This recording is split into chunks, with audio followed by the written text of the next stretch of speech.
স্বাগত ডেডলাইন ঢাকায়। আপনাদের সঙ্গে আছি আমি জাহিদ হোসেন।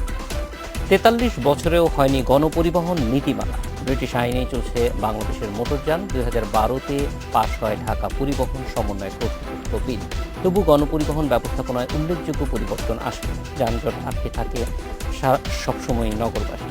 এই অসহনীয় পরিস্থিতি থেকে মুক্তির উপায় কি, এই প্রশ্নের উত্তর খুঁজব আমরা আজকে ডেডলাইন ঢাকায়। আমাদের সঙ্গে আছেন বুয়েটের পুরকৌশল বিভাগের অধ্যাপক ডক্টর শামসুল হক, আছেন ট্রাফিক পশ্চিম বিভাগ ডিএমপির উপ পুলিশ কমিশনার একরামুল হাবিব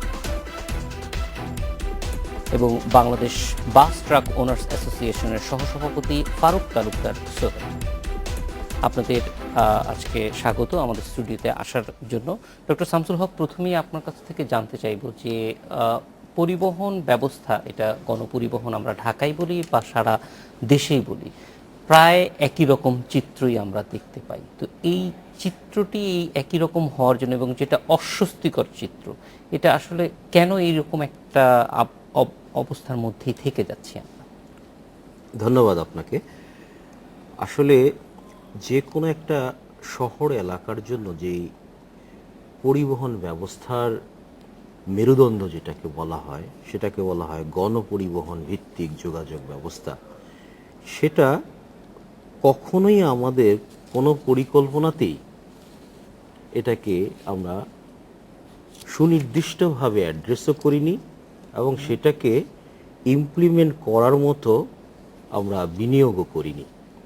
তার মানে এটা বছরের পর বছর যেটা মেরুদণ্ড হওয়ার কথা ছিল, সেই জায়গাটার মধ্যে আমরা এক ধরনের অনীহা, একদিকে অবহেলা এবং বিনিয়োগ না থাকা, যার ফলে পরিবহন যেহেতু চাহিদাটা দিন দিন বেড়ে যাচ্ছিল, তখন ছোট ছোট বাহন এসে কিন্তু সেই পরিবহন চাহিদাটা নেওয়ার জন্য চলে আসে।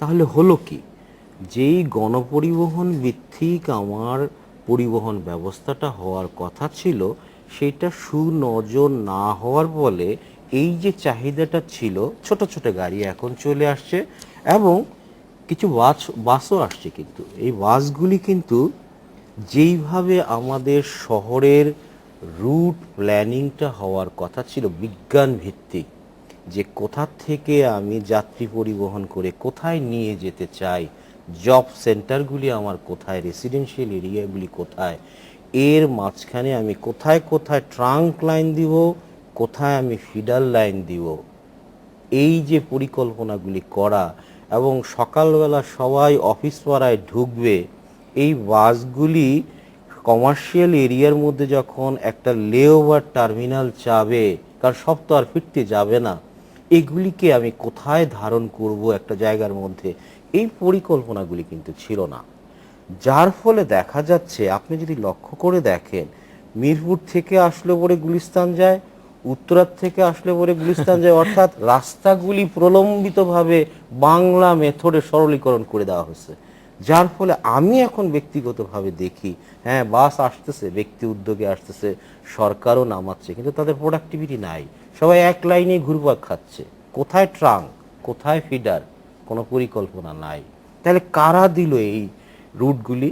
দেখেন তাদের কোনো অভিজ্ঞতা আছে কিনা গণপরিবহন ভিত্তিক এই রুট প্ল্যানিংয়ের জন্য।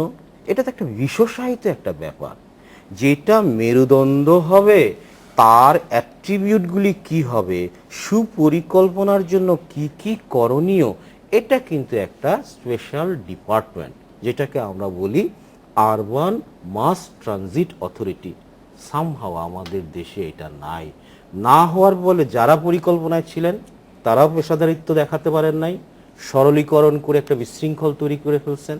পাশাপাশি এই বিশৃঙ্খল পরিস্থিতিতে ছোট ছোট গাড়ি এসে আরও বেশি প্রবলেমটাকে জটিল করে দেয়। জি স্যার, এই জায়গাটাই একটু একরামুল হাবিব সাহেবের কাছে যাব, যে একটা অপরিকল্পিত ব্যবস্থা, সেই ব্যবস্থাটা মানে স্মুথ করার দায়িত্ব আপনাদের উপরে দেয়া হয়েছে। তো এইটা যখন আপনারা শহরের রাস্তাগুলোতে যানবাহন চলাচল মেনটেন করেন, তখন এটা ফিল করেন কিনা যে এটাতে কোনো ধরনের পরিকল্পনার ছাপ নেই, নাকি আসলে এটাতে পরিকল্পনা আছে? আপনার প্রশ্নটা যদি আমি বুঝে থাকি, প্রশ্নের মাঝে একটু অস্পষ্টতা রয়েছে। যেটা বলছেন যে এই ট্রাফিকের ব্যবস্থাটা স্মুথ করার জন্য আমাদেরকে দেওয়া হয়েছে, এই ধরনের আমি যদি বলতে চাচ্ছি যে question ছিল। আপনারা যখন ট্রাফিক কন্ট্রোল করেন তখন এই জিনিসটা ফিল করেন কিনা যে এখানে আসলে আমরা কিন্তু- পরিকল্পনাটা আছে কি নেই, জি, একটু যেটা kind- স্যার বলছিলেন। যে কাইন্ডলি বলছি সেটা হলো যে আমরা কিন্তু ট্রাফিক টোটাল ম্যানেজমেন্টের মধ্যে যে পার্টি আমরা করে থাকি সেটা হচ্ছে এনফোর্সমেন্ট। আমরা প্রসিকিউশন করি, এনফোর্সমেন্ট করি, যেহেতু আমাদের দেশে আমরা ট্রাফিক বিভিন্ন পয়েন্টগুলোতে থেকে প্রসিকিউশন কেস করছে, গাড়ি এগেনস্টে মামলা করছে, যেগুলো নর্মালি যেভাবে পরিচিত। কিন্তু একটা টোটাল ট্রাফিক ম্যানেজমেন্টে কিন্তু এর বাইরেও আরও কতগুলো গুরুত্বপূর্ণ বিষয় রয়েছে, যে কথাগুলো উনি বলছিলেন এটাগুলো ইঞ্জিনিয়ারিং এর কতগুলো বিষয়, যে রাস্তার ইঞ্জিনিয়ারিং এর একটা বিষয় রয়েছে, এনভায়রনমেন্টের একটা বিষয় রয়েছে। গুরুত্বপূর্ণ বিষয়টি হচ্ছে এডুকেশন। এই শহরে যারা বাস করবেন, যারা শহরে নগরবাসী, তাদের কিন্তু এডুকেশনের বিষয়টা অনেক অনেক বেশি গুরুত্বপূর্ণ। পাশাপাশি কিন্তু রোড ট্রাফিকের যে ইঞ্জিনিয়ারিং এর বিষয়গুলো রয়েছে সেগুলো কিন্তু একটা ট্রাফিকের সুষ্ঠু মুভমেন্টের জন্য কিন্তু অত্যন্ত গুরুত্বপূর্ণ। যখন এগুলো ভায়োলেট করবে তখনই কিন্তু এনফোর্সমেন্টের পর্যায়ে আসে। এখন এনফোর্সমেন্টের জন্য আমাদের যে প্রচলিত যে আইন রয়েছে, মোটরযান আইন রয়েছে, সে মোটরযান আইনে কিন্তু আমাদের প্রসিকিউশন হচ্ছে। শুধুমাত্র আমাদের ট্রাফিক ওয়েস্ট ডিভিশন গত মার্চ মাসে প্রায় 13,500 মামলা করেছে। একটি মাসে একটি ডিভিশন 13,500 মামলা। ট্রাফিকের আরও 3টা ডিভিশন রয়েছে, তাদের মামলার প্রসিকিউশন কেসের সংখ্যাও কিন্তু প্রায় কাছাকাছি। তাহলে আপনি দেখেন অ্যাভারেজে প্রায় 60,000 মামলা কিন্তু প্রতি মাসে হয়। এবং এই 60,000 মামলার আপনার অ্যামাউন্ট অফ রেভিনিউ, গত বছরের বিষয়টা আমরা জানি, প্রায় 31 বা 32 কোটি টাকা সরকারি রেভিনিউ কিন্তু কালেকশন করা হয়েছে, এবং যেগুলো সরকারি কোষাগারে আমরা জমা দিয়েছি। এনফোর্সমেন্টের পার্টটার পাশাপাশি আমরা যে জিনিসটা মনে করি, ইঞ্জিনিয়ারিং এর বিষয়গুলোর সাথে আমাদের যে এনফোর্সমেন্টের সমন্বয়টা আরও সুদৃঢ় হলে ভালো হয়। দ্বিতীয়ত হলো পাবলিকের জনসাধারণের একটা অ্যাওয়ারনেস বিল্ডিং, এটা কিন্তু অনেক বেশি গুরুত্বপূর্ণ। ঢাকা শহরে আপনি দেখেন জে ওয়াকিং, রাস্তাঘাট যখন পারাপার হচ্ছে যত্র রাস্তাঘাট পারাপার করছে, দৌড় দিয়ে রাস্তাঘাট পারাপার হচ্ছে, এবং এতে কিন্তু অনেক কোলোসাল ড্যামেজ হচ্ছে, আপনার অ্যাক্সিডেন্ট হচ্ছে, মানুষ মারা যাচ্ছে। এই বিষয়গুলো কিন্তু এডুকেশনের ব্যাপার।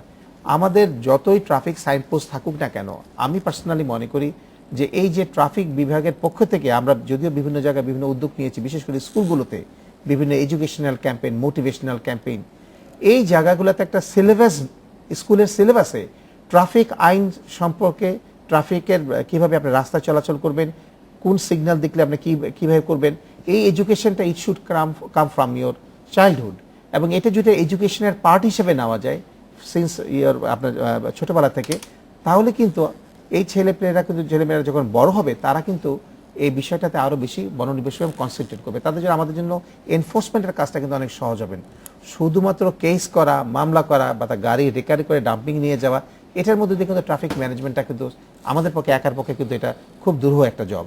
এটার কিন্তু জনগণের একটা অংশীদারিত্ব প্রয়োজন, একটা partnership with the people, with the community we live in. জি, কিন্তু অংশীদারিত্বের সঙ্গে একই সঙ্গে যদি আমরা বলি যে আসলে অন্তত ঢাকার রাস্তা বা আমাদের দেশের রাস্তাগুলি একই সঙ্গে যানবাহন এবং মানুষের দখলে থাকে, এক রকমের সহ অবস্থান, কিন্তু এটা তো আসলে খুব কঠিন। আপনি যেটা বলেছেন যে মামলা করা হচ্ছে গাড়িগুলির বিরুদ্ধে, কিন্তু আমরা যেটা দেখি ঢাকা শহরে কিন্তু ট্রাফিকটা এখনো পর্যন্ত ম্যানুয়ালি কন্ট্রোল করা হয় হাতের ইশারায়। এইটার থেকে আমরা উত্তরণ করতে পারছি না কেন? এইটার আসলে প্রধান কারণ হচ্ছে, দেখুন আপনাকে কিন্তু শহরের যে রাস্তাগুলো, উনি আরো ভালো ডিটেলসে বলতে পারবেন, উত্তর এবং দক্ষিণে দিকে কিন্তু আমাদের ম্যাক্সিমাম শহরের রোডগুলো, বিভিন্ন জায়গাগুলোতে আমাদের জাংশন রয়েছে, ট্রানজ্যাকশন রয়েছে, ট্রাঙ্ক রয়েছে রোডগুলোর। এগুলো যখন আপনি সকালবেলা, আমাদের পিক আওয়ারগুলো শুরু হয় কখন থেকে? এখন কিন্তু পিক আওয়ার বলতে সকাল 7টার মধ্যেই পিক আওয়ার শুরু হয়ে যায়। এখন বাচ্চাদের স্কুল রয়েছে, বিভিন্ন গার্মেন্টস শুরু হচ্ছে, অফিস আদালত জন্য মানুষ বের হয়ে আসছে। পিক আওয়ারে যখন আপনি একসাথে সমস্ত রাস্তায় চলে আসেন, তখন কিন্তু ট্রাফিক ম্যানেজমেন্ট করা, আপনার এই যে সিঙ্ক্রোনাইজ করা, যেটা আপনার লাল বাতি, সবুজ বাতি, আমাদেরকে দেখা যায় লম্বা টেল হয়ে গেছে, যে হয়তোবা দেখা যায় উত্তরের দিকে লম্বা টেল হয়ে গেছে, গাড়ি দীর্ঘক্ষণ ধরে আসতে পারতেছে না, সবারই গন্তব্যস্থান একই জায়গায়। ধানমন্ডি এবং শহরের অন্যান্য যে জায়গাগুলোতে রেসিডেন্সিয়াল এরিয়া, সেগুলো কিন্তু আদতেই কি আর রেসিডেন্সিয়াল এরিয়া রয়েছে? আপনি সকালবেলা ধানমন্ডি এবং অন্যান্য এরিয়াগুলোতে দেখেন কি পরিমাণ সেখানে প্রেশার হয়, বাচ্চারা স্কুলে যাচ্ছে, এবং কোনো কোনো ক্ষেত্রে আপনারা দেখবেন যে একটি বাচ্চা একটি গাড়ি। এই টোটাল বিষয়গুলো কিন্তু ট্রাফিকের ম্যানেজমেন্ট, আমরা যারা দায়িত্বে আছে তাদের কিন্তু আপনাদের ম্যানেজ করতে হচ্ছে। দ্বিতীয় বিষয়টি হলো আজকে থেকে 15 বছর 20 বছর বা তার আগের সময়ে যে জায়গাতে একটি টিনের ঘর ছিল সেখানে এখন 10তলা বিল্ডিং হয়েছে। 10তলা বিল্ডিংয়ে 40টা ফ্ল্যাট হয়েছে। 40টা ফ্ল্যাটের সবারই কিন্তু একটি করে গাড়ি রয়েছে। আমাদের অভিজ্ঞতা আমরা দেখেছি কোনো কোনো ফ্ল্যাটে হয়তো বা একাধিক গাড়ি রয়েছে। এই গাড়ির চাপ কিন্তু এই শহরেই নিচ্ছে। যেটা গণপরিবহনের কথা উনি বলেছেন, আমাদের শহরে প্রাইভেট বা ছোট গাড়ির সংখ্যা বেড়ে গেছে। এই টোটালটা বিষয়টা কিন্তু একটা ট্রাফিকের জন্য আমাদের কিন্তু একটা বাড়তি একটা চাপ। আর বিষয়টা হলো যে আপনি সকালবেলা যখন আমরা ট্রাফিক ম্যানেজমেন্টের দায়িত্বে থাকে আমাদের তখন কিন্তু যে বিষয়টা মাথায় রাখি সেটা হলো যতটা সম্ভব রাস্তাটাকে ফ্রি করা, যতটা সম্ভব এই যে বাচ্চাদের স্কুলে যাওয়ার ব্যাপারে বা অন্যান্য ইমার্জেন্সি, এখন এইচএসসি পরীক্ষা শুরু হয়েছে, আমাদেরকে বিভিন্ন সেন্টারগুলোর দিকে নজর রাখতে হচ্ছে যে ওদিকে ট্রাফিক মুভমেন্টটা ভালো হয়। অনেকগুলো বিষয়কে মাথায় রেখে কিন্তু আমাদের কাজ করতে হয়। কাজে কোন দিকে টেইল বেশি হচ্ছে কোন দিকে টেইল কম সেটা অনুযায়ী কিন্তু কাজ হয়, এবং সেই ক্ষেত্রে কিছু কিছু ক্ষেত্রে কিন্তু ব্যত্যয় ঘটে। জি, আমরা আবার আপনার কাছে আসবো। একটু ফারুক তালুকদার, আপনার কাছে জানতে চাইবো যে এই যে বলা হচ্ছে যে ছোট গাড়ি অনেক বেড়ে গেছে কিন্তু মানুষের সংখ্যার সঙ্গে গণপরিবহনের সংখ্যা বাড়েনি, এটা আপনারা মালিকদের দিক থেকে জিনিসটা কিভাবে দেখেন? এটা আমি আপনার কাছ থেকে উত্তরটা নেব, তার আগে একটু বিরতিতে যাব আমরা এর ভিতরে উপস্থিত। দর্শক, আমরা বিরতিতে যাচ্ছি, এসেই জানবো এই বিষয়টা।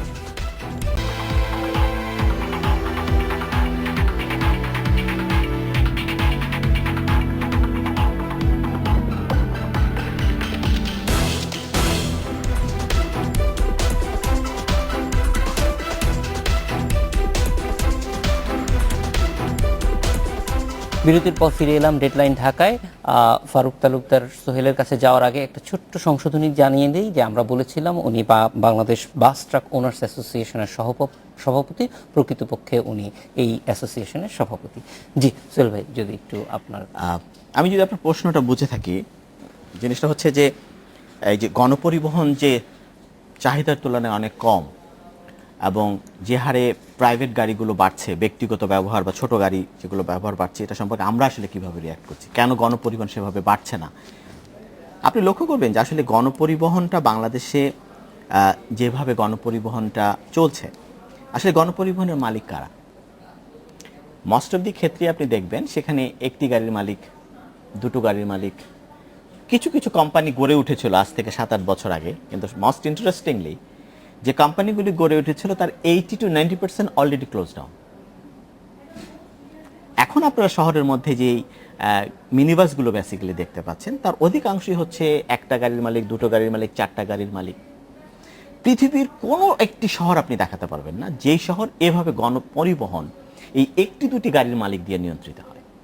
পৃথিবীর প্রত্যেকটি শহর গণপরিবহন হয় সরকার কর্তৃক রাষ্ট্র দ্বারা চালিত একটি বড় কোম্পানি থেকে পরিচালিত হয়, অথবা প্রাইভেট এন্টারপ্রেনার্সদের দিয়ে হলেও শহরকে ভাগ করে দুটো বা তিনটে কোম্পানি দিয়ে টোটাল সিটিটাকে ডিজাইন করে সে অনুযায়ী সাজানো হয়।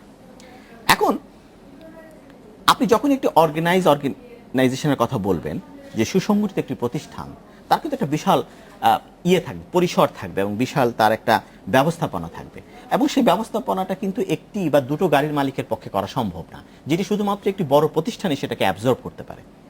এখন আমাদের কি সেভাবে করা হয়েছে? সেটা হয়নি। যে কারণে এই ছোট ছোট মালিকগুলো যখন আসছে, সে মালিকগুলো বিভিন্ন কারণেই সে 2 বছর 4 বছর সাস্টেইন করতে পারছে না, থেকে সে আবার চলে যাচ্ছে। এখানে আবার মিস্টার সি আসছে, সি চলে যাচ্ছে, ডি আসছে, এইভাবে চলছে। এখন আজকে গণপরিবহনকে যদি সত্যিকার অর্থে একটি সুন্দর অবয়বে নিতে হয়, তাহলে সরকার থেকে হোক আর প্রাইভেট এন্টারপ্রেনার্সদের থেকে হোক, এদেরকে উৎসাহী করে এখানে একটি বড় ধরনের ইনভেস্টমেন্ট আনতে হবে, যে ইনভেস্টমেন্টটা দিয়ে এই শহরকে ডিজাইন করতে হবে, সুন্দর করতে হবে। তাহলেই এই শহরে, কারণ আজকে দেখেন এখনো পর্যন্ত সেই 100 বছর আগের সেই ছোট ছোট কি কাগজের টিকিট দিয়ে টিকিট বিক্রি হয়। পৃথিবীর কোনো একটি ভালো শহর আপনি দেখাতে পারবেন এখন আর এরকম কাগজের টিকিট দিয়ে টিকিট বিক্রি হয়? কেন? Why not? কেন আপনি প্রিপেইড অনলাইন টিকিট কিনতে পারছেন না? কেন আপনি পুরো মাসের টিকিটটা একবারে কিনে নিতে পারছেন না? কেন আপনি বছরের টিকিটটা কিনে নিতে পারছেন না? এই যে আজকে দেখি যে আমরা রাস্তার মাঝখানে গাড়িটা বাক করে দাঁড়িয়ে রাখে ড্রাইভারটা, কেন? কারণ এই ড্রাইভারটাকে দিন শেষে যে মালিকের কাছে জবাবদিহি করতে হয় যে তুই কত টাকা আয় করেছিস। কিন্তু আজকে যদি এটা একটা কোম্পানি সিস্টেম হতো, তাহলে ব্যাপারটা কিন্তু সেরকম হতো না। তখন কিন্তু একটা কিউমুলেটিভ জিনিসকে নিয়ে কাজ করা হতো, এবং তখন কিন্তু একটা কোম্পানিকে আপনি জবাবদিহি করতে পারতেন। আজকে আপনি জবাবদিহি ওই ইন্ডিভিজুয়ালকে কি করবেন? এখানে তো হাজার হাজার ইন্ডিভিজুয়ালস, তার কাছ থেকে জবাবদিহি দিয়ে আপনি যে সুসংগঠিত যে জিনিসটি চাচ্ছেন এই শহরের জন্য আজকে যেটা বেশি দরকার, যে একটি organise transport company. Organise transport company যদি না থাকে, এবং এর সাথে আরো যে কথাগুলো আমাদের আগের বক্তারা বলে গেলেন, যে সুসংগঠিত ওই জিনিসগুলো না আসলে। একটা ছোট্ট জিনিস জানতে চাই যে কিছু অর্গানাইজ ট্রান্সপোর্ট কিন্তু আমরা আন্তঃজেলায় গড়ে উঠতে দেখেছি এবং তারা সাফল্যের সঙ্গেই মার্কেটে আছেন। তো এইটা ঢাকা শহরে যেখানে প্রতিদিন আন্তঃজেলা বাস তো একজন মানুষ হয়তো মাসে 2 মাসে বছরে একবার ব্যবহার করে, ঢাকা শহরে যেখানে তার প্রতিদিনের জীবন আচরণের সঙ্গে জড়িত, সেখানে কেন এই ধরনের ব্যবস্থা আসতে পারেনি? আপনারা মালিকদের দিক থেকে কি আসলে যদি আমার মনে হয় প্রশ্নটা আপনি আমাকে ডিরেক্টলি ইনডিরেক্টলি করেছেন, যে আমি যেহেতু ইন্টার ডিস্ট্রিক্ট বা আন্তঃজেলায় বা লং হোল অপারেশনে ইনভলভ, যে আমি কেন সিটিতে আসছি না। হ্যাঁ, এই প্রশ্নটা আমি সবসময় সম্মুখীন হই। ওয়ার্ল্ড ব্যাংক থেকেও একবার আমার কাছে এসেছিল, তারাও আমাদেরকে রিকোয়েস্ট করেছিল যে তোমরা তো ইন্টার ডিস্ট্রিক্টে খুব ভালো করছো, তোমরা সিটিতে কাজ করো, আমরা তোমাদেরকে ফাইন্যান্স করব। দেখেন, মূল প্রবলেমটা হলো যে আপনি যদি লাস্ট 10-20 ইয়ার্সের ইভ্যালুয়েশন করেন, আজ থেকে 20 বছর আগে এ শহরে একটি গাড়ি উত্তরা থেকে গুলিস্তান যে গাড়িটি যেত, তার যদি ট্রিপ হতো 10টা, এখন কমতে কমতে সেটা চলে এসছে 4 বা 5-এ। এখন মজাটা হলো আপনি যখন আমার ভাড়া ইভ্যালুয়েশন করছেন, তখন কিন্তু আপনি আমাকে কোনো কনজেশন সারচার্জ দিচ্ছেন না। আপনি হিসাব করছেন যে এখান থেকে এখানে এত দূরত্ব, সুতরাং তোমাকে পার কিলোমিটার আমি এত দেব। কিন্তু আজ থেকে 20 বছর আগে, 10 বছর আগে ঢাকা শহরের যে রূপ ছিল, আজকে কি সেই রূপ আছে? এই যে প্রতিদিন যে রূপের পরিবর্তন হচ্ছে, তার দ্বারা যে আমার প্রতিদিনকার যে ট্রিপ কমে যাচ্ছে, ট্রিপ কমে যাওয়ার কারণে কিন্তু ক্ষতি আমার একটি না, ক্ষতি আমার মাল্টিপল ক্ষতি। এখন মাল্টিপল ক্ষতিটা কিভাবে? ফার্স্ট অফ অল, যে আমার এই গাড়িটি যদি 10টি ট্রিপ করতো, তার থেকে আমার যে আয় হতো 5টি ট্রিপ কমলে ঠিক তার হাফ হচ্ছে। এবং ইন্টারেস্টিংলি, আগে 10টি ট্রিপে যে পরিমাণ ফুয়েল পড়তো, এখন 5 ট্রিপে তার চেয়ে বেশি ফুয়েল পড়ছে। 3 নাম্বার, ওই গাড়িটি 10টি ট্রিপে আমার যে পরিমাণ সময় সেই ইঞ্জিনটাকে অন রাখতে হতো, ইঞ্জিনের এবং অন্যান্য পার্টসের যে কনজামশন হতো, যানজটের কারণে কিন্তু আজকে তার চেয়ে অনেক বেশি সময় আমাকে চালু করে রেখে দেওয়ার কারণে আমার ইঞ্জিনের যে অবচয় সেটা অনেক বেশি হচ্ছে। তাহলে কি হচ্ছে? খরচগুলো উল্টো পথে আমার ঘাড়ের উপরে যাচ্ছে। এখন আমাদের মতো কোম্পানি যারা একটা সম্মানের সাথে, মান সম্মানের সাথে ফাইন্যান্সিয়াল কোম্পানিগুলোর থেকে আমরা অর্থলগ্নি করে একটা সম্মানের সাথে চলছি, তারা তো জেনে শুনে এই বিপদের মধ্যে যাব না। বিকজ আমি যে কথাটি একটু আগে আপনাকে বললাম, যে আজ থেকে 10-12 বছর আগে এখানে প্রায় 100-র মতো ট্রান্সপোর্ট কোম্পানি, বিভিন্ন বড় বড় কোম্পানি নেমেছিল। তাদের মধ্যে 80% অলরেডি সুইচ করে অন্য সেক্টরে চলে গেছে। কেন চলে গেল? বিকজ তারা সাস্টেইন করতে পারছে না। আমি চ্যালেঞ্জ দিয়ে দিচ্ছি যে আমি যদি আজকের এই অবস্থায়, যদি আমি সোহাগ, যদি বাংলাদেশে আরবান ট্রান্সপোর্টে আমি ইনভেস্ট করি, আমিও ব্যাংকক্রাফট হয়ে যাব। কারণ এই পরিস্থিতিতে কারোর পক্ষেই সাস্টেইন করা সম্ভব না। কারণ সাস্টেইন করতে গেলে আপনাকে এখানে বড় ধরনের একটা রিফর্মেশন এবং বড় ধরনের গভর্নমেন্টকে ফিল করতে হবে যে এই জায়গাটাতে আমাদেরকে বড়ভাবে কাজ করতে হবে। তাহলেই বড় ইনভেস্টররা, বড় কোম্পানিগুলো, ওয়েল অর্গানাইজ প্রতিষ্ঠান এখানে আসবে, ইনভেস্ট করবে এবং সত্যিকার অর্থে এই শহরের মানুষকে একটা ভালো ট্রান্সপোর্ট প্রেজেন্ট করতে পারবে। একরাম ভাই, আপনার কাছে একটু জানতে চাই যে সুহেল ভাই যেটা বলছেন যে যদি বড় কোম্পানি বাংলাদেশের নগর পরিবহনে ইনভেস্ট করতো, তাহলে কি সেটা আপনাদের জন্য সহজ হতো? যে এখন যেরকম 1-2টা বাসকে আপনি ধরতেছেন, তখন সরাসরি কোম্পানির সঙ্গে যদি এটা আপনার বসতে পারতেন? এটা সরকারের নীতি নির্ধারণের একটা বিষয়, এই বিষয়ে কমেন্ট করাটা ঠিক হবে না। তবে বিষয়টি হলো যে আপনার সব ধরনের পরিবহনই থাকবে দেশে। আপনার একটা রাস্তার মধ্যে শুধুমাত্র বড় গাড়ি থাকবে, ছোট গাড়ি থাকবে না, এটা কিন্তু হতে পারে না। আমি সেটা বলি, কিন্তু টোটাল একটা সিস্টেমটাকে রান করার জন্য রাস্তার ক্যাপাসিটি, লোকজনের চাহিদা, সেটার উপর নির্ভর করে কিন্তু গণপরিবহনের সিস্টেমটা করা হয়ে থাকে। কিন্তু এখন দেখতে হবে ঢাকা শহরের যে কথাগুলো আলোচনা বারবার বেরিয়ে আসছে, যে আজকে থেকে 25-30 বছর আগে ঢাকা শহরের যে কলেবর, জনসংখ্যাগত দিক থেকে যে কলেবর কিছু না, এবং আজকে যে কলেবর, সেটার মধ্যে অনেক কিন্তু পার্থক্য রয়েছে।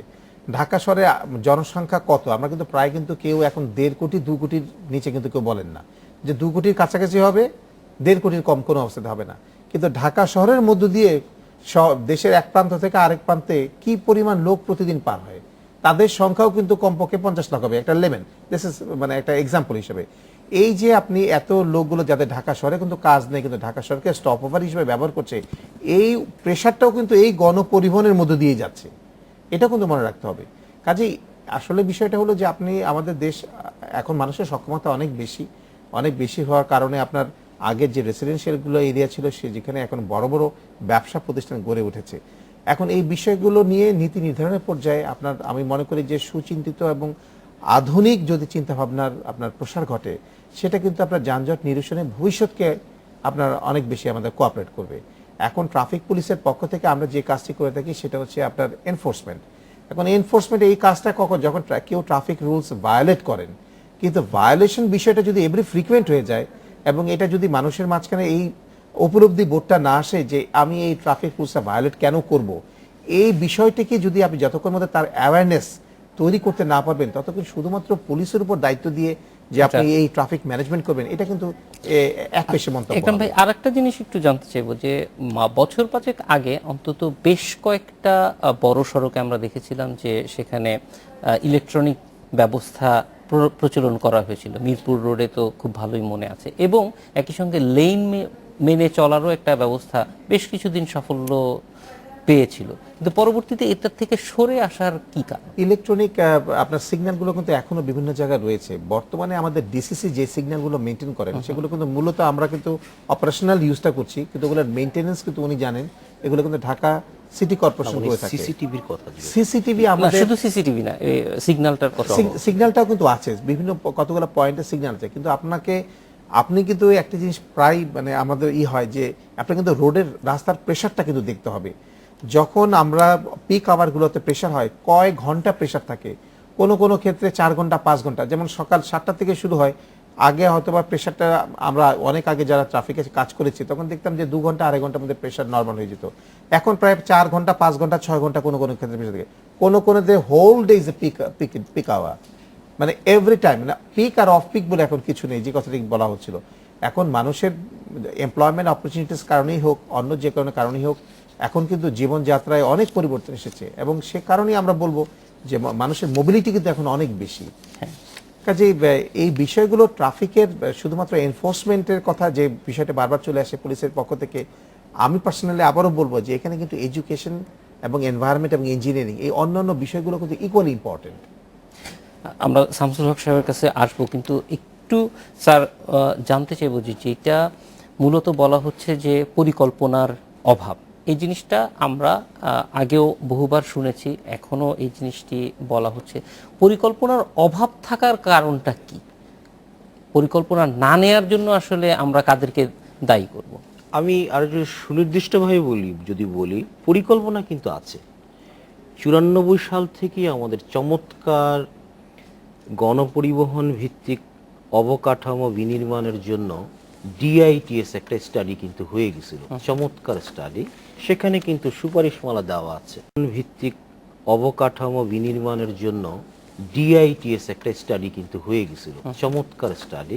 সেখানে কিন্তু সুপারিশমালা দেওয়া আছে। 97-এ ডিইউটিপি হলো, কিছু কাজ হলো, তারও কিছু সুপারিশমালা ছিল।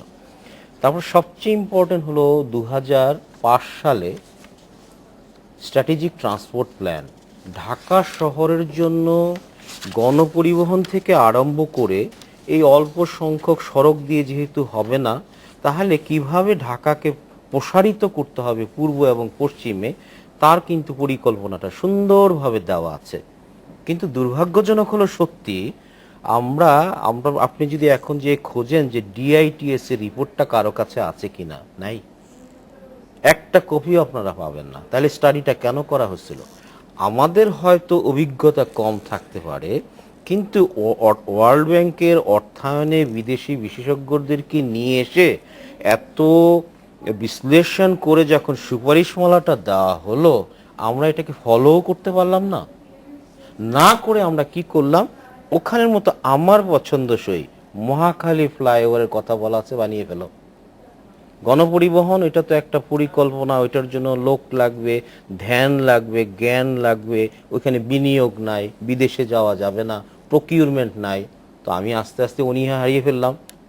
তো এই যে যতগুলি স্টাডি হয়ে গেছে, এত চমৎকার চমৎকার সুপারিশ আছে, আমি শুধু এসটিভিটা বলি, এসটিভিতে বলা ছিল খণ্ডিত বিখণ্ডিত এই গণপরিবহন দিয়ে ঢাকা টিকবে না, বাস কনসলিডেশন করতে হবে, উনি যেটা বললেন, রুট ফ্র্যাঞ্চাইজ করতে হবে। দেখেন না, আমাদের মোবাইল অপারেটরকে আমরা কি দিলাম? আমরা স্পেকট্রাম বিক্রি করলাম। স্পেকট্রামটা একটা ডিমান্ড, সবাই কিনতে চায়। সরকার বলল সবাইকে দিব না, 6টা কোম্পানির মধ্যে হেলদি কম্পিটিশন করব। কত বিলিয়ন বিলিয়ন ডলারে এখন বিক্রি করছে সেগুলি। রাস্তাটাও কিন্তু একটা ব্রডব্যান্ড কানেকশন, এখানেও চাহিদা আছে। আপনি যদি কর্পোরেট ইনভেস্টমেন্ট ইনভাইট করতে চান তাহলে ওই পলিসিটা নিতে হবে। আমি 2টা কোম্পানিকে দিব। কোন 2টা কোম্পানি? যে বিনিয়োগ নিয়ে আসতে পারবে, যে সেবা দিতে পারবে। সে রাস্তার পাশে ওয়ার্কশপ করবে না, তার নিজস্ব ওয়ার্কশপ থাকবে। তো এটা কে করবে? এটা গভর্নমেন্টের করার দরকার না, সুপারিশমালাটা দেওয়া আছে ওই জায়গার মধ্যে যে আপনাকে বাস কনসলিডেশন করতে হবে, রুট ফ্র্যাঞ্চাইজ করে বিশৃঙ্খল থেকে সুশৃঙ্খল করে নিয়ে আসেন। অর্ধেক বাসই দেখবেন যাত্রী পরিবহন আরো বেশি করতে পারবেন। হইতে গেলে একটা পরীক্ষা, এক ধাপ আগান, এরপরে বিআরটিতে যান, ওটা সাকসেসফুল হবেন, এমআরটিতে যান। সব কিছু বলা আছে, কিন্তু অনীহা শুধু ফ্লাইওভার। জি। স্যার, আমরা এই বিষয়টা নিয়ে আবার একটু কথা বলবো একটা বিরতির পরে। দর্শক, একটা বিরতিতে যাচ্ছি, ফিরছি একটু পরে।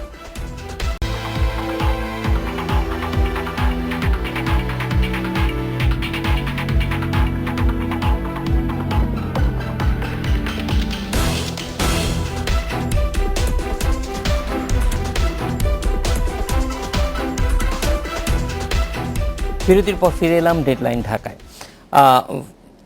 ফারুক ভাই, আপনার কাছ থেকে একটু জানতে চাইব, স্যারও যেটা বলছিলেন যে পরিবহন ব্যবস্থার ক্ষেত্রে যেসব পরিকল্পনা নেওয়া হয়েছিল সেই পরিকল্পনাগুলি আসলে বাস্তবায়ন হয়নি। এবং আপনি একটু আগে আরেকটা জিনিস বলেছেন যে নগর পরিবহনে যারা বিনিয়োগ করেছিল তাদেরকে আসলে ফিরে যেতে হয়েছে। কেন ফিরে যেতে হলো এবং এইটা আসলে দায়ভারটা আপনি কাদেরকে দিবেন?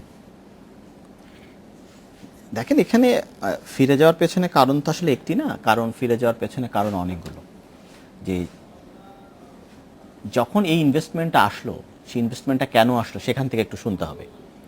যে হঠাৎ করে সরকার সিদ্ধান্ত নিলেন যে ঢাকা শহরের যে গাড়িগুলো আছে ডিজেল চালিত গাড়ি, এই গাড়িগুলোকে এখান থেকে সরে যেতে হবে, এটা রিপ্লেস হবে হলো সিএনজি গাড়ি, কারণ ঢাকা শহর খুব পলিউটেড হয়ে যাচ্ছে। তখন যে সরকার ছিল তারা বলল যে এটাকে ইন্ডিভিজুয়াল আমরা আসতে দেবো না, এটা কোম্পানি আকারে আসতে হবে।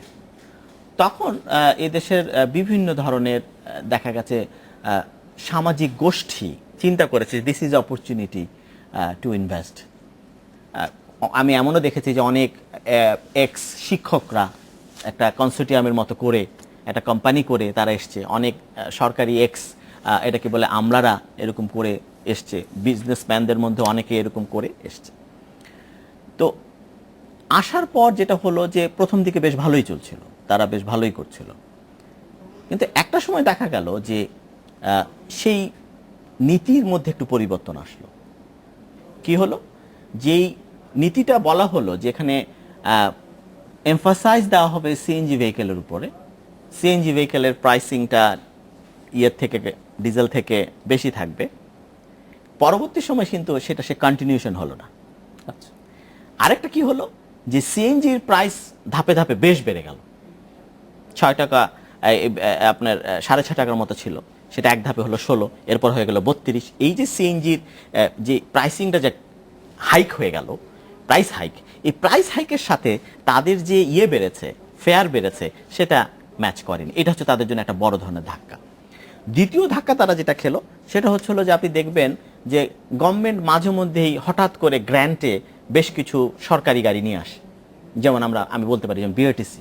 বিভিন্ন সময় এই গাড়িগুলো এনে তারা করে কি হঠাৎ করে বলা নেই, এবং বিআরটিসি গাড়ির কিন্তু কোনো রুট পারমিট লাগে না। আপনি কিন্তু জানেন যে বিআরটিসি গাড়ি they don't require any route permit. তারা যে কোনো সময় যে কোনো রুটে যে কোনো পরিমাণ গাড়ি ইয়ে করে দিতে পারে, চালিয়ে দিতে পারে। এখন প্রত্যেকটি রুটেরই তো একটা ডিমান্ড অ্যান্ড সাপ্লাইয়ের একটা ব্যাপার আছে। এখন হঠাৎ করে সেই রুটের মধ্যে যদি আপনি কালকে সকালে এসে 30টা 40টা 50 টাকার অতিরিক্ত সেখানে ঢুকিয়ে দেন, স্বাভাবিকভাবেই সেখানেই তো অটোমেটিক্যালি ওখানের যে ইয়েটা ছিল, আপনার নিটটা ছিল, সেই নিটকে যেভাবে সাপ্লাই দেওয়া হতো, যে কোম্পানিগুলো সেটাকে ফিট করতো, সেই কোম্পানিগুলোর ওখানে তখন শেয়ার হয়ে গেল, কেকটা কিন্তু শেয়ার হয়ে যাবে। তো সেটা তাদের জন্য আরেকটা বড় ধাক্কা। 3 নাম্বার যে কথাটা একটু আগে আমি বলেছি যে দিন দিন শহরের অবস্থা খারাপের দিকে যাচ্ছে। তাদের যে ট্রিপগুলো, শুরুতে তারা যে ট্রিপগুলো পেত, সেই ট্রিপের সংখ্যা দিন দিন কমতে শুরু করে দিল। এই সব কিছু ফারুক ভাই, খুব সংক্ষেপে আমাদের বলবেন যে নতুন বিনিয়োগকারী এবং সেবা যদি আনতে হয় তাহলে কি করণীয় আছে? আমি সংক্ষেপে যেটা বলবো, যেই সরকারি ক্ষমতায় থাকুক না কেন, এখন যারা আছে বা ভবিষ্যতে যারা আছে, তাদেরকে সিদ্ধান্ত নিতে হবে আসলে তারা এই শহরটাকে কিভাবে চালাবে। আপনি দেখেন ঢাকা শহরের রাস্তার কিন্তু আসলে 1/3 দিয়ে গাড়ি চলে, আর 2/3 কিন্তু বিভিন্নভাবে অকিউপাইড। তার মধ্যে যেমন একটা না বললেই না, সেটা হচ্ছে হকার। হকারদেরকে কিন্তু অলরেডি ঘোষিতভাবে আর অঘোষিতভাবে তাদেরকে পেট্রোনাইজ করবার বা তাদেরকে আপনার চাকরি বা এমপ্লয়মেন্ট দেওয়ার অজুহাতে কিন্তু সমগ্র ফুটপাত, এমনকি দেখেন আপনি যদি ফার্ম গেটের দিকে তাকান, ফার্ম গেটের মতো একটা ইম্পর্টেন্ট জাংশন এবং ইম্পর্টেন্ট একটা এরিয়াতে ফুটপাতে শুধু দখল হয়নি, আমি গত কিছুদিন আগে দেখলাম ফুটপাতের পরে রাস্তারও একটি অংশ তারা দোকান বসিয়েছে এবং সবাই নীরব। কি বলা হচ্ছে যে এদেরকে এমপ্লয়মেন্ট দিতে হবে। এখন আমার মনে হয় এই জায়গায় একটা রাজনৈতিক সিদ্ধান্ত লাগবে। আসলে সরকার কি চাচ্ছে? এই এমপ্লয়মেন্টের নামে এই যে 2000, 4000, 5000 বা যে সংখ্যক মানুষগুলোকে পেট্রোনাইজ করা হচ্ছে বা তাদেরকে এমপ্লয়মেন্ট দেওয়া হচ্ছে, সরকার কি 5000 লোককে পেট্রোনাইজ করবে? না এদেশের যে কথাটি বলা হলো যে দেশে বা এই শহরে 2 কোটি মানুষ আছে, এই 2 কোটি মানুষকে একটু স্বস্তি দেবে, এই সিদ্ধান্তটা কিন্তু আমি আপনি কেউ নিতে পারবো না। এটা একটা রাজনৈতিক ডিসিশন। এটা সরকারকে, যখন যে সরকার আছে তাদেরকে সেই সিদ্ধান্তটি নিতে হবে। আর এই সিদ্ধান্তগুলো কখনো কখনো সরকারের জন্য হয়তো একটু অস্বস্তির কারণও হতে পারে, কিন্তু আমি মনে করি যে কোনো সরকার যখন মানুষের, অধিকাংশ মানুষের ভালোর চিন্তা করে কিছু সিদ্ধান্ত নেবে, তাতে করে কিছু একটি পক্ষ কিন্তু তাৎক্ষণিকভাবে কিছু ক্ষতির সম্মুখীন হতে পারে। আমার মনে হয় এই জায়গাগুলো ভেবে, এবং ঢাকা শহরের আরও যেই কথাগুলো স্যার বললেন যে আমাদের প্ল্যানিংয়ের এবং অন্যান্য জায়গায় যে ত্রুটিগুলো আছে, সেই জায়গাগুলোকে যদি সত্যিকার অর্থে অ্যাড্রেস করা যায়, তাহলে আমি মনে করি স্টিল টাইম ইজ দেয়ার, সময় আছে, এখনো আমি মনে করি ঢাকা শহরকে ম্যানেজ করা যাবে। বাট সেটার জন্য খুব, আমি বলবো খুব কঠিন মনোযোগ দিয়ে সরকারের যে কোনো একজন নীতি নির্ধারককে সময় ব্যয় করতে হবে। একরামুল হক, আপনার কাছে একটু আসবো এই বিষয়ে, না এই বিষয়টি নিয়ে একটু স্যারের সঙ্গে কথা বলবো। হয় সেটা হচ্ছে যে আমরা জানি যে আইনগুলি অনেক পুরনো, আপনারা এনফোর্স করতে গিয়ে কি এটা বোধ করেন যে পুরনো হওয়ার কারণে যথেষ্ট মানে ফাইন করার ক্ষেত্রে এগুলি আসলে আরো যুগোপযোগী হওয়া দরকার কিনা? মানে দেখুন, আমাদের অনেকেরই দেশের বাইরে কাজ করার অভিজ্ঞতা রয়েছে। তো আমরা দেশের বাইরে যখন কাজ করেছি, বিশেষ করে জাতিসংঘ শান্তিরক্ষা মিশনগুলোতে, সেখানে আমরা পুলিশ অফিসার হিসেবে যদি ট্রাফিক রুলস কখনো ভায়োলেট করি, দেশের বাইরে কাজ করার অভিজ্ঞতা রয়েছে। তো আমরা দেশের বাইরে যখন কাজ করেছি, বিশেষ করে জাতিসংঘ শান্তিরক্ষা মিশনগুলোতে, সেখানে আমরা পুলিশ অফিসার হিসেবে যদি ট্রাফিক রুলস কখনো ভায়োলেট করতাম, তাহলে যারা লোকাল পুলিশ ছিল ওখানকার, যাদেরকে আমরা ট্রেন করছি, তাদেরকে ট্রাফিক ডিভিশনের লোক থেকে এসে আমাদের গাড়িতে টিকিট রেখে যেত। এবং কোনো কোনো ক্ষেত্রে ট্রাফিকের ভায়োলেশনের নেচারের উপরে ডিপেন্ড করে 100 ইউরো পর্যন্ত কিন্তু আমাদেরকে জরিমানা অনেককে দিতে হয়েছে। এখন কথা হচ্ছে যে এগুলো কি, এগুলো আসলে একটা ডেটারেন্ট এফেক্ট তৈরি করে যে আপনি ট্রাফিক রুলসটাকে মানবেন এবং আপনি ট্রাফিক রুলসটাকে মেনে চলবেন, রাস্তা যানজট নিরসন করবেন, অন্যকে উদ্বুদ্ধ করবেন। এগুলোর কিন্তু এগুলো যে কোনো ট্রাফিক মানে ফাইন প্রসিকিউশনের এগুলো কিন্তু মূল উদ্দেশ্য। কিন্তু একটা আপনার এই ধরনের সিস্টেম কিন্তু সবসময় আপনি মনে রাখতে হবে যে একটা শুধুমাত্র পানিশমেন্ট, আপনার ফাইনের অঙ্ক বাড়িয়েই কিন্তু আপনি ট্রাফিক ম্যানেজমেন্টকে উন্নত করতে পারবেন না। এর পাশাপাশি কিন্তু মোটিভেশন, এডুকেশন দুটি দরকার। কিন্তু ফাইনটাও তো এক ধরনের মোটিভেশন, যে আমাকে সতর্ক থাকতে হবে। আমি 250 টাকার জায়গায় যদি 2500 টাকা ফাইন দিতে হয়, তাহলে আমি আরো বেশি। এটা এক ধরনের পিউনিটিভ অ্যাকশন বলতে পারেন, মোটিভেশন অন্যভাবে বলা যাবে। বিষয়টা হলো যে দেখেন, আমাদের মোটরযান যে আইন 1982 সালে যেটা অর্ডিন্যান্স আকারে হয়েছিল, পরবর্তীতে 1984 সালে যেটা আইন হয়েছে, বিদ্যমান যে আইনটি এখনো চলছে, সেখানে একটি সেকশন বলা যেতে পারে যে রাস্তায় প্রতিবন্ধকতা সৃষ্টি, সেখানে 250 টাকা হলো জরিমানা। তো এই আইনটি করা হয়েছিল কখন? তখন 250 টাকার যে ছিল, তখন একজন প্রথম শ্রেণীর কর্মকর্তার বেতন কত ছিল, আজকে বেতন কত? আজকে ফাইনটি আরেকটু যদি শক্ত হতো, তাহলে আমাদের জন্য কাজ করা হতো আরেকটু বেটার হতো। কিন্তু আমি আবারও বলছি যে এর পাশাপাশি কিন্তু আপনার মোটিভেশনাল ক্যাম্পেইন, এডুকেশনাল যে বিষয়গুলো আছে, এগুলো কিন্তু অ্যাড্রেস করতে হবে। এবং আমি আপনাদের অনুরোধ করব যে মিডিয়ার মাধ্যমে আপনারা কিন্তু এই মোটিভেশনাল ক্যাম্পেইনগুলো অনেক দূর নিয়ে যেতে পারেন, যাতে জনগণ উদ্বুদ্ধ হতে পারে ট্রাফিক আইন মেনে চলার ক্ষেত্রে। স্যার, আপনার কাছে আসবো শামসুল হক, যে এই যে সবকিছুর পরেও আমরা বুঝলাম যে এখান থেকে উত্তরণের জন্য একটা বিষয় গুরুত্বপূর্ণ, যেটা সোহেল ভাই বলেছেন, যে রাজনৈতিক একটা কমিটমেন্টের দরকার, সিদ্ধান্তর দরকার। পরিকল্পনা আপনারা করেছেন যেগুলি আছে, এবং সারা পৃথিবীতে এটি নতুন কোনো ঘটনা না। পৃথিবীর ইতিহাসে এরকম ঢাকার মতো আরও জটিল রাস্তার পরিস্থিতি বিভিন্ন জায়গায় ছিল, সেগুলি আমরা শুধুমাত্র দেখে, কারণ এগুলি খুবই সহজ, যেমন ইন্টারনেটে আমাদের পাশে ঘাটলেই কলকাতা, হ্যাঁ, কলকাতার অবস্থা যদি দেখেন, সেটা আমরা করতে পারি। তো সেক্ষেত্রে রাজনৈতিক সিদ্ধান্ত পরিকল্পনা বাস্তবায়নে কতটুকু গুরুত্ব এবং এটা কিভাবে সম্ভব, আমরা এই জিনিসটা একটু আপনার কাছ থেকে জানতে চাই। আমি বলবো যে এখন যে ঢাকার যেই বিশৃঙ্খল অবস্থা, গণপরিবহন থেকে আরম্ভ করে সর্বোপরি পুরো পরিবহন ব্যবস্থায় এখানে এত বেশি বিশৃঙ্খল অবস্থা, এটা কিন্তু এখন ম্যানেজেবল না বিভিন্ন কারণে। সেই ক্ষেত্রেই আপনাকে যদি একদম সার্বাঙ্গীনভাবে আপনাকে নতুন করে এটাকে সাজাতে চান, এখানে দৃঢ় প্রত্যয় রাজনৈতিক অঙ্গীকার লাগবে। উনি সোহেল সাহেব যেটা বললেন সত্যিভাবেই বললেন, এই হকার কিছু লোককে আমরা কিছুদিন পর আপনারা দেখেন কত হকার্স মার্কেট হয়ে গেছে। কিন্তু গুলিস্তানে আমাদের একটা ফুলবাড়িয়ে রেল স্টেশন ছিল, রেল স্টেশনের কতগুলি জায়গা ছিল, সেখানে কিন্তু অনেক বড় বড় টার্মিনাল হতে পারতো, ওখানে মাল্টি মোডাল সিস্টেম হতে পারতো, কিন্তু তা না হলো কি হকার্স মার্কেট, সব হকার্স মার্কেট পুনর্বাসন কিন্তু হয়ে গেছে, ফুটপাত কিন্তু ছাড়ে নেই। তার মানে এই রিকার্সিভ প্রবলেম থেকে সরকার বের হতে পারবে না, এটা আমাদের দেশে থাকবে। কিন্তু চিন্তা করতে হবে, একটা রাজধানী শহরকে বাঁচতে হলে আমাদের কতগুলি ধমনী সড়ক দিতে হবে, যেই সড়কের পাশে এই ধরনের কোনো ভেন্ডার অ্যাক্টিভিটি থাকবে না, থাকবে পথচারী বান্ধব ফুটপাত, পথচারী হাঁটবে, এই পথচারী বাসের একসময় প্যাসেঞ্জার হবে, হলে পরে বাসে যদি উঠে যেতে পারে গন্তব্যে, তাহলে সে ছোট ছোট গাড়ি আর চাবে না। তাহলে রাস্তাকে যদি পরিষ্কার করতে হয়, তাহলে রাস্তাটা দখল করে আছে বিরাট একটা সিন্ডিকেট।